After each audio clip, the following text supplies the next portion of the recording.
Hello friends, welcome back to our channel silicon life. ఈరోజు మనం data transfer group instructions గురించి నేర్చుకుందాము. ఈ డేటా ట్రాన్స్ఫర్ గ్రూప్లో మనం 28 ఇన్స్ట్రక్షన్స్ ఉంటాయని ఆల్రెడీ చెప్పుకున్నాం. ఈ 28 కూడా 5 గ్రూప్స్ లాగా డివైడ్ చేసినాం మనం. ఈ 5 గ్రూప్స్ ఏంటి అని అంటే internal RAM, external RAM and stock related, Rome related and exchange instructions. మొత్తము 28 ఇన్స్ట్రక్షన్స్. ఈ 28లో ఇంటర్నల్ ర్యామ్కి సంబంధించినవి 15 ఇన్స్ట్రక్షన్స్. ఇవి ఆల్రెడీ మనం పార్ట్ 1లో డిస్కస్ చేసినాము. Next stock related push pop instructions, ఈ రెండు కూడా పార్ట్ 1లో మనం ఆల్రెడీ డిస్కస్ చేసినాం. And external RAM related instructions 4 ఉన్నాయి. ఈ 4 ఇన్స్ట్రక్షన్స్ కూడా మనం ఆల్రెడీ పార్ట్ 1లో డిస్కస్ చేసి ఉన్నాం. నెక్స్ట్ ఈ వీడియోలో మనం ఏం డిస్కస్ చేయబోతున్నాం అని అంటే Rome related instructions. 2 Rome related instructions ఉంటాయి, 4 ఎక్స్చేంజ్ ఇన్స్ట్రక్షన్స్ ఉంటాయి. ఈ 28th instruction move DPTR #NNH అంటే 16 బిట్ డేటాని డిపిటిఆర్లోకి కాపీ చేయడానికి ఈ ఇన్స్ట్రక్షన్ వాడతాము. ఈ ఇన్స్ట్రక్షన్ ఎప్పుడు యూజ్ చేస్తామనంటే మనం ఎక్స్టర్నల్ ర్యామ్ రిలేటెడ్ ఇన్స్ట్రక్షన్స్లో యూజ్ చేస్తాం. అంటే ఎక్స్టర్నల్ ర్యామ్ నుంచి డేటాని కాపీ చేయడానికి, లేకపోతే ఎక్స్టర్నల్ ర్యామ్లోకి డేటాని కాపీ చేయడానికి మనం డిపిటిఆర్ని పాయింటర్ లాగా వాడతాము. సో అక్కడ ఈ 16 బిట్ డేటా ఇన్స్ట్రక్షన్ని యూజ్ చేసాము. ఈ instruction already external RAM related instructions గురించి మనం మాట్లాడుకునేటప్పుడు డిస్కస్ చేసినాం. సో ఇక మిగిలిన ఎన్ని అంటే ఓన్లీ 6 ఇన్స్ట్రక్షన్స్. ఎక్స్చేంజ్కి సంబంధించినవి 4, రోమ్కి సంబంధించినవి 2 ఇన్స్ట్రక్షన్స్. సో ఇక్కడ రోమ్కి సంబంధించిన ఇన్స్ట్రక్షన్స్ 2 అంటే రోమ్లో ఉండే డేటాని మనము ఏ అనే రిజిస్టర్లోకి కాపీ చేయడానికి ఈ 2 ఇన్స్ట్రక్షన్స్ అనేవి వాడతాం. కానీ రోమ్ అనేది ప్రోగ్రామ్ మెమరీ, రోమ్లో డేటా ఉండదు అని ఆల్రెడీ మనం చెప్పుకున్నాం. మరి ఇక్కడ రోమ్లో ఉండే డేటాని కాపీ చేయాలంటున్నాం. మరి రోమ్లో డేటా ఎట్లుంటుంది అని అంటే రోమ్లో కూడా డేటా స్టోర్ చేస్తాం మనం. ఎట్లాంటి డేటా అని అంటే లుకప్ టేబుల్ అని అంటారు. Okay, LUT. ఈ లుకప్ టేబుల్స్ వేటి కోసం యూజ్ చేస్తామంటే ఒక ఎగ్జాంపుల్ చెప్తా. లుకప్ టేబుల్కి మనం 7 సెగ్మెంట్ LED డిస్ప్లే గురించి డిస్కస్ చేసినాం.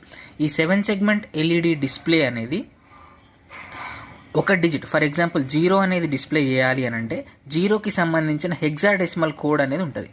సో అట్లనే 1కి సంబంధించిన హెక్సాడెసిమల్ కోడ్ ఉంటుంది, 2కి సంబంధించిన. So 0 to 9 10 digits. ఈ 10 డిజిట్కి సంబంధించిన హెక్సాడెసిమల్ కోడ్ అనేది ఉంటుంది. సో ఈ హెక్సాడెసిమల్ కోడ్స్ అన్నీ కూడా మనం రోమ్లో స్టోర్ చేస్తాం అనమాట. రోమ్లో ఈ 0 to 9 ఇట్లా అన్ని డిజిట్కి సంబంధించిన కోడ్ని ఒక టేబుల్ లాగా స్టోర్ చేసి ఉంచుతాము. దాన్నే లుకప్ టేబుల్ అంటారు.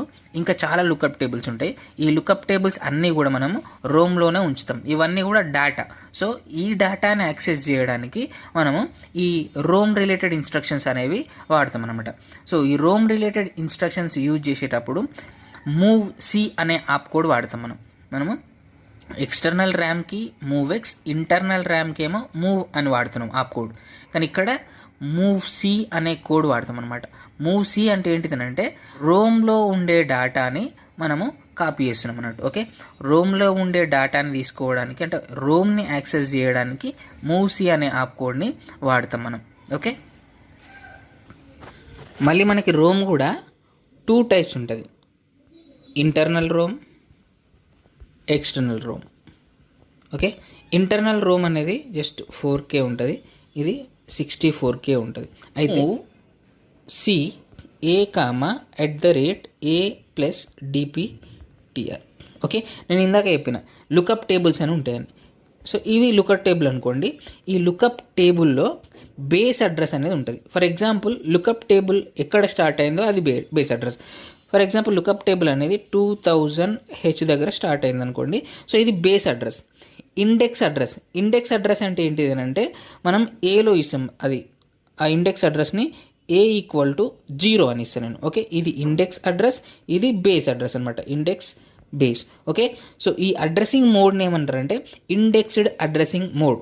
రోమ్కి సంబంధించిన డేటాని యాక్సెస్ చేయాలంటే మనము ఏ అడ్రసింగ్ మోడ్ వాడతాము, ఇండెక్స్డ్ అడ్రసింగ్ మోడ్. ఓకే, ఇది ఇండెక్స్డ్ అడ్రసింగ్ మోడ్. సో ఇప్పుడు లుకప్ టేబుల్లో 0 to 9 వరకు మనము కోడ్ అనేది స్టోర్ చేసి ఉంచినాం. ఇప్పుడు నాకు 0కి సంబంధించిన కోడ్ కావాలి. ఈ 7 సెగ్మెంట్ LEDలో నేను 0 నుంచి 9 వరకు డిస్ప్లే చేయాలనుకుంటున్నా కంటిన్యూస్గా. ఇప్పుడు నాకు 0కి సంబంధించిన కోడ్ ఫస్ట్ కావాలి. 0కి సంబంధించిన కోడ్ కావాలి అని అంటే బేస్ అడ్రస్ 2000, A అనేది 0 ఇస్తాను నేను. ఓకే, ఇప్పుడు మూవ్ సి ఏ కామా @a+dptr అన్నప్పుడు ఏమవుతుందంటే 2000 ప్లస్ 0 2000 అవుతుంది. @2000 అంటే 2000 అడ్రస్లో ఉండే కంటెంట్, అంటే ఇక్కడ జీరోకి సంబంధించిన కోడ్ ఉంది. సో ఈ కోడ్ ఇప్పుడు ఎక్కడికి వస్తుంది అని అంటే ఏలోకి వస్తుంది. ఓకేనా, ఏలో ఇంతకుముందుకు 0 ఉంటుంది. ఓకే, మళ్ళీ ఇప్పుడు ఏమవుతుంది, ఈ 2000Hలో ఉండే కోడ్ వస్తుంది ఏలోకి. ఓకే, ఈ కోడ్ని ఇప్పుడు నేను పోర్ట్ దగ్గరికి తీసుకెళ్ళాలి. So move P0, A for example ఇక్కడ రాసి ఏమవుతుంది, ఇప్పుడు ఏలో ఉండే కోడ్ పోర్ట్ 0కి వెళ్తుంది. పోర్ట్ 0 దగ్గర నేను డిస్ప్లే కనెక్ట్ చేసిన, ఇప్పుడు ఆ డిస్ప్లే మీద 0 అనేది కనిపిస్తుంది మనకి. నెక్స్ట్ 1 కనిపించాలి. ఓకే, 1కి సంబంధించిన కోడ్ రావాలన్నట్టు. 1కి సంబంధించిన కోడ్ రావాలంటే నేను ఏని ఇంక్రిమెంట్ చేస్తాను. ఇంక్రిమెంట్ ఏ రాసి ఏమైతే A1 అవుతుంది. నెక్స్ట్ మళ్ళీ ఇదే కోడ్ రిపీట్. ఓకే, మళ్ళీ లూప్లో పెడుతుంది. ఇంక్రిమెంట్ ఏ అయిన తర్వాత మళ్ళీ ఇదే ఎగ్జిక్యూట్ అవుతుంది. ఓకేనా, ఇది ఎగ్జిక్యూట్ అయితే ఏమవుతుంది, ఇప్పుడు 1 + 2000 అంటే 2001 అవుతుంది. ఇప్పుడు 2001లో ఉండే కోడ్ ఎక్కడికి వస్తే మళ్ళీ ఏలోకి వస్తుంది. ఓకే, అదేం కోడ్ 1కి సంబంధించిన కోడ్, మళ్ళీ అది ఎక్కడికి వస్తుంది, పోర్ట్ దగ్గరికి వస్తుంది. అంటే ఇక్కడ 1 డిస్ప్లే అవుతుంది, మళ్ళీ ఇంక్రిమెంట్ అవుతుంది, 2 అవుతుంది ఇప్పుడు ఇది. ఓకే, 2 అయిన తర్వాత మళ్ళీ 2+dptr. ఓకే, అంటే 2002లో ఉండే కోడ్ మళ్ళీ ఏలోకి వస్తుంది. ఓకే, ఏలోకి వచ్చింది. ఏలోకి వచ్చిన తర్వాత మళ్ళీ పోర్ట్ దగ్గరికి వెళ్తుంది. ఈ విధంగా మనం ఒక లూప్ అనేది క్రియేట్ చేసాము. 0 to 9 ఇట్లా ఎగ్జిక్యూట్ అవుతుంది. ఈ టేబుల్ని ఏమంటారంటే లుకప్ టేబుల్. ఈ లుకప్ టేబుల్ని యాక్సెస్ చేయడానికి మనము ఈ రోమ్ రిలేటెడ్ ఇన్స్ట్రక్షన్స్ అనేవి వాడతాం అన్నట్టు. ఓకేనా, మూవ్ సి ఏ కామా @a+dptr. ఓకే, ఏ అనేది ఇండెక్స్ లాగా యూజ్ చేస్తున్నాం కాబట్టి మనం ఇండెక్స్డ్ అడ్రసింగ్ మోడ్ అంటారు. A+dptr రెండు యాడ్ అయిన తర్వాత టోటల్ అడ్రస్లో ఉండే కంటెంట్ అనేది మళ్ళీ ఏలోకి వచ్చేస్తుంది. మనం ఏ నుంచి మళ్ళీ ఏ రిజిస్టర్లోకైనా తీసుకోవచ్చు, లేకపోతే పోర్ట్ దగ్గరికైనా పంపించచ్చు. ఓకే, ఇది ఫస్ట్ ఇన్స్ట్రక్షన్. మూవ్ సి ఏ కామా @PC అంటే పీసీ అనేది నెక్స్ట్ ఇన్స్ట్రక్షన్ అడ్రస్ని స్టోర్ చేసుకొని ఉంచుతుంది కాబట్టి, సో పీసీలో ఉండేది అడ్రస్, నెక్స్ట్ ఏలో ఉండే ఏదైనా నెంబర్, ఆ రెండు యాడ్ అయిపోతాయి. ఓకే, పీసీ ప్లస్ ఏ ఈ రెండు యాడ్ అవుతాయి. ఈ రెండిట్లో ఉండే ఈ రెండు ఫర్ ఎగ్జాంపుల్ పీసీ అనేది 1500H అనుకోండి, ఏ అనేది 01H అనుకోండి, అంటే 1501H. ఈ లొకేషన్లో ఉండే డేటా ఇప్పుడు ఏమవుతుంది, ఏలోకి వచ్చేస్తుంది. ఓకే, మళ్ళీ మనం ఏ నుంచి డేటాని ఎక్కడికైనా తీసుకోవచ్చు అనమాట. ఈ విధంగా మనం రోమ్ రిలేటెడ్ ఇన్స్ట్రక్షన్స్ అనేవి వాడతాము. ఓకే, ఇది Rome related 2 instructions. Next exchange instructions. Exchange అంటే మనకి ఏమర్థమవుతుంది, ఒక లొకేషన్లో ఉండే కంటెంట్ని వేరే లొకేషన్లోకి, ఆ వేరే లొకేషన్లో ఉండే కంటెంట్ని మళ్ళీ ఫస్ట్ లొకేషన్, అంటే ఫర్ ఎగ్జాంపుల్ 01 అనేది ఒక లొకేషన్, 02 అనేది ఒక లొకేషన్. ఈ లొకేషన్లో ఒక కంటెంట్ ఉంటుంది, ఈ లొకేషన్లో ఒక కంటెంట్ ఉంటుంది. ఇక్కడున్నది ఇక్కడికి వెళ్ళాలి, ఇక్కడున్నది ఇక్కడికి వెళ్ళాలి. దీన్నే ఎక్స్చేంజ్ అని అంటాం మనం. ఓకేనా, ఇది ఎక్స్చేంజ్. ఈ ఎక్స్చేంజ్ ఇన్స్ట్రక్షన్స్ 4 ఉంటాయి మనకు.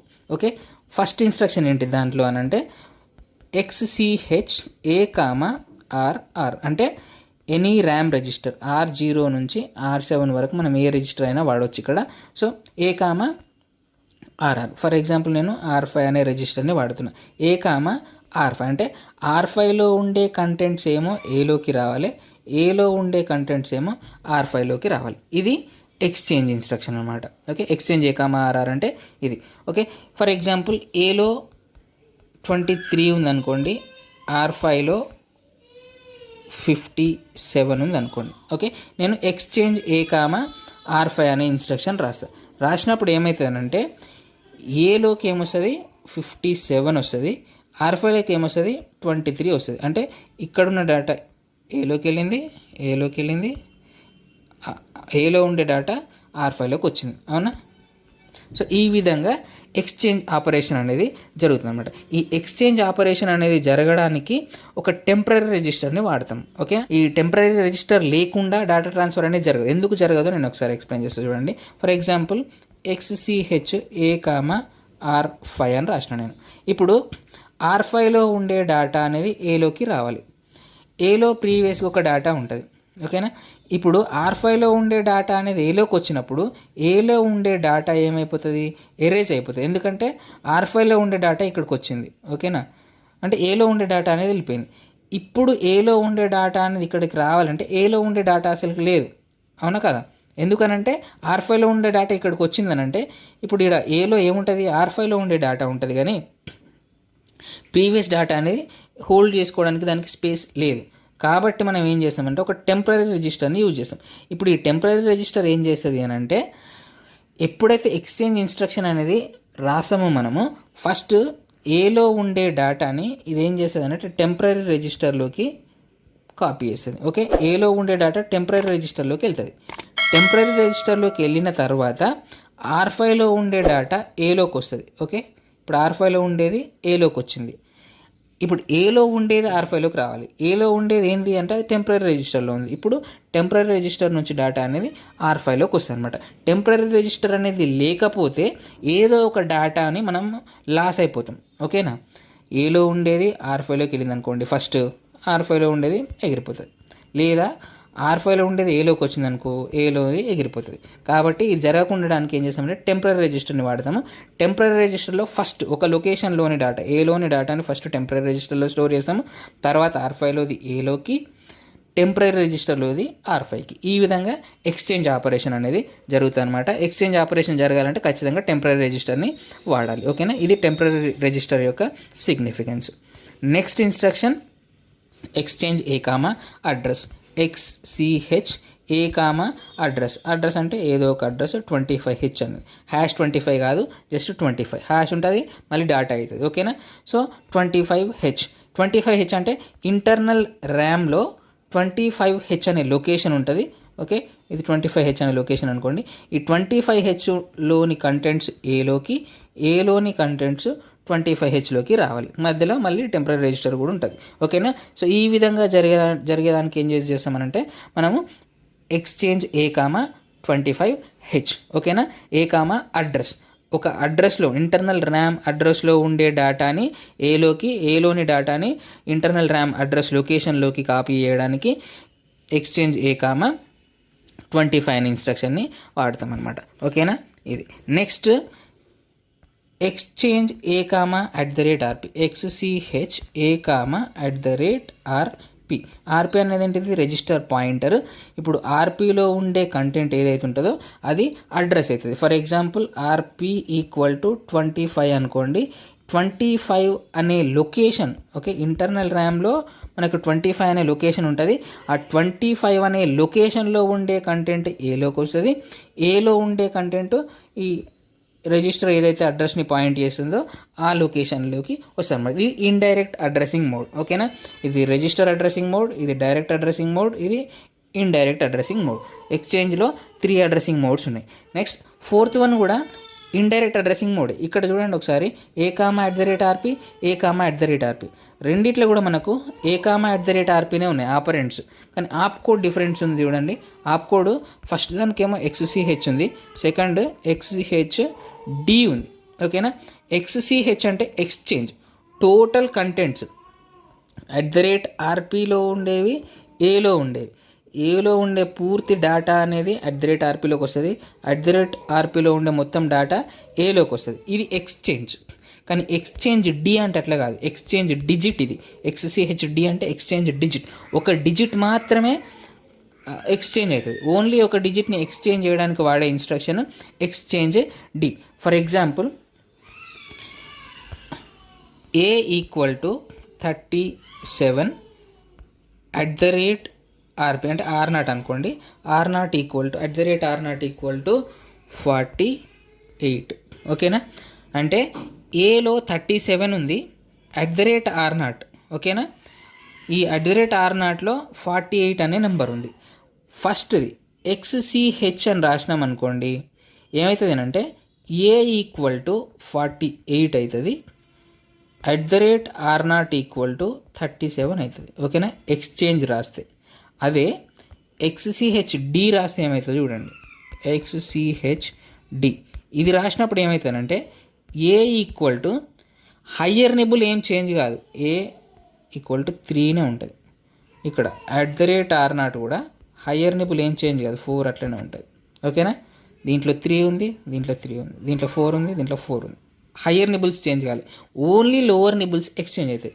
లోవర్ నిబుల్ ఏమవుతుంది అని అంటే 8 అవుతుంది ఇక్కడ. ఓకేనా, ఆ @r0లో ఉండే లోవర్ నిబుల్ ఏలోకి వస్తుంది, ఏలో ఉండే లోవర్ నిబుల్ @r0లోకి వస్తుంది. అంటే ఇక్కడ ఏమైతే ఇప్పుడు 47 అవుతుంది. ఓకేనా, ఓన్లీ లోవర్ నిబుల్స్, ఓన్లీ ఒకే ఒక డిజిట్ ఎక్స్చేంజ్ అయ్యే ఇన్స్ట్రక్షన్ ఎక్స్చేంజ్ డి.